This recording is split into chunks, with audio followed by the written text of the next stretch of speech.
बहुत सारे लोगों के दिमाग में ये होता है, बहुत सारे मोटिवेशनल स्पीकर है दुनिया में, बहुत सारी मोटिवेशनल बुक्स है, बहुत सारी अच्छी अच्छी किताबें हैं। इसके बावजूद भी लोगों के पास इंस्पिरेशन नहीं है, मोटिवेशन नहीं है, प्रेरणा नहीं। क्यों? रीजन जानते हो? बहुत सारी किताबों में इतनी सारी अच्छी अच्छी बातें लिखी हुई है, लेकिन उसके बावजूद भी व्यक्ति उन बातों को अमल नहीं करता। किताबों में बहुत अच्छा मैटर दिया हुआ है, बहुत सारे एग्जाम्पल्स दिए हुए हैं, इसके बाद भी इंसान में अंतर प्रेरणा नहीं, मतलब इंटरनल इंस्पिरेशन नहीं है कुछ करने का। बहुत सारे मोटिवेशनल स्पीकर्स हैं, संदीप माहेश्वरी है, विवेक बिंद्रा है, सोनू शर्मा है, हर्षवर्धन जी है, और ऐसे कितने ही सारे स्पीकर्स हैं, फिर भी वो लोगों के फ्रस्ट्रेशन को दूर नहीं कर पाए। Why? What is the reason behind it? There is one single reason, no one wants to learn. कोई अपनी जिंदगी में सीखना नहीं चाहता, कोई अपनी जिंदगी को बेहतर बनाना नहीं चाहता। अगर आप अपनी जिंदगी में तकलीफें ही चाहते हो, आप अपनी जिंदगी में उलझने ही चाहते हो, अड़चने ही चाहते हो, तो आपको इस दुनिया में कोई किताब या कोई मोटिवेशनल स्पीकर कभी नहीं सिखा सकता। कहा जाता है, सर्वे भी बताते हैं, वही लोग सबसे ज्यादा सीखते हैं जो सीखने को तैयार होते हैं। अब चाहे बुक ये हो, यू कैन विन बुक हो, या भगवत गीता, सबसे टॉप की बुक, लेकिन सीखता वही है जो उन किताबों को पढ़ता है। उन किताबों को पढ़ने के बाद उनमें जो जुमले दिए रहते हैं, उनमें जो फंडे दिए रहते हैं, उनको अपने जीवन में अप्लाई करता है। अगर अप्लाई ही नहीं करता है तो वो फंडे, वो एग्जाम्पल्स, वो मोटिवेशनल कोर्स कोई काम के नहीं। आपके पास कितनी भी किताबें आ जाए, कोई बोल दे कि दुनिया की सबसे अच्छी किताबें पढ़ लो, but if you have no interest to read that, if you have no interest to learn something, then you will not be able to get something by that. It's totally depend on the curiosity of the student, curiosity of the person.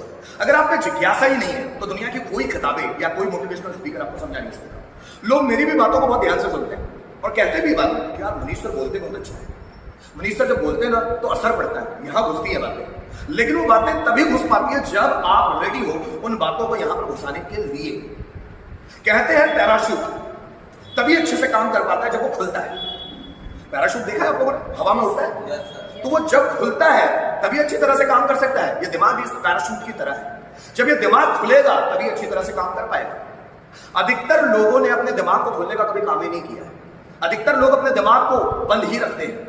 अधिकतर लोग अपने दिमाग को अच्छी अच्छी चीजें देते ही नहीं, अपने दिमाग में अच्छी अच्छी चीजों को जाने ही नहीं देते। जब अच्छी अच्छी चीजों को जाने ही नहीं देते, वो अच्छा बनेंगे कैसे?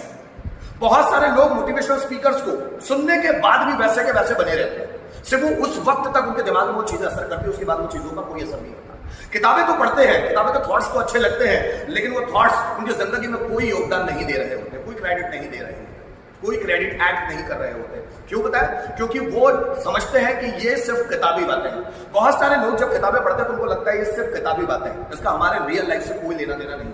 और जब ये थॉट आपके दिमाग में गहरा बैठा हुआ है कि ये हमारी जिंदगी में कोई क्रेडिट एक्ट नहीं करेंगे, तो वो बातों का आपकी जिंदगी में भी कोई फर्क नहीं पड़ेगा। अगर अज्ञानी है वो लोग जो चीजों को पढ़ते ही नहीं, समझते नहीं, अनपढ़ है तो ठीक है, वो चीजों को अप्लाई नहीं करते। लेकिन मैं उन लोगों को मूर्ख समझता हूं कि जो चीजों को पढ़ लेते हैं उसके बावजूद भी अपनी जिंदगी में अप्लाई नहीं करते, उनका पालन नहीं करते। अगर कृष्ण भगवत गीता में बोलते हैं कि कर्म कर फल की इच्छा मत कर, तो बहुत सारे लोग पढ़ तो लेते हैं, लेकिन जब भी वो कोई काम करते हैं तो फल पहले से उनके दिमाग में होता है कि अगर मैं इंट्रोडक्शन की प्रैक्टिस करूं तो इंट्रोडक्शन मुझे सबसे पहले अच्छा आना चाहिए, सबसे अच्छा मुझे ही आना चाहिए, सबसे ज्यादा मुझे ही आना चाहिए। वो फल पहले दिमाग में लाते हैं, कर्म करते ही। और ज्यादातर स्टूडेंट्स का यही होता है। इस दुनिया में कोई भी किताब हो जाए, आपके लाइफ में कभी भी वैल्यू ऐड नहीं कर सकती जब तक आप नहीं चाहते। जब आप बुक पढ़ते हैं और जब आप उस चीज के प्रति समर्पित होते हैं जो लेखक बोल रहा है, समर्पित होते हैं, उसको समझने की कोशिश करते हो, उस पर चिंतन मनन करते हो, सिर्फ पढ़ते ही चले जाना ठीक नहीं है। पढ़े लिखे होना बेहतर नहीं है, पढ़ते लिखते रहना बेहतर है। जब हम पढ़ रहे हैं और उसमें चिंतन विचार विमर्श कर रहे हैं तो वो चीज काम की हो जाए, वो चीज काम की हो जाएगी। व्यक्ति जब डिसीजन ले और वो डिसीजन में फर्म्ड हो जाए, कड़क हो जाए कि मुझे करना ही है, तभी वो चीजें काम की हो पाएगी। मानने वाले तो बहुत सारे लोग हैं, लेकिन जानने वाले लोग कम हैं। मंदिरों में जाने वाले आप बहुत सारे लोगों को देखेंगे, लेकिन उनमें बेहतरीन लोग कोई भी नहीं है जो ईश्वर को पा सके। सेम सीखने के लिए तो बहुत सारी भीड़ आती है, पर उसमें से जिज्ञासु कोई भी नहीं है। अधिकतर लोग चीजों को सिर्फ जानते हैं, मानते नहीं।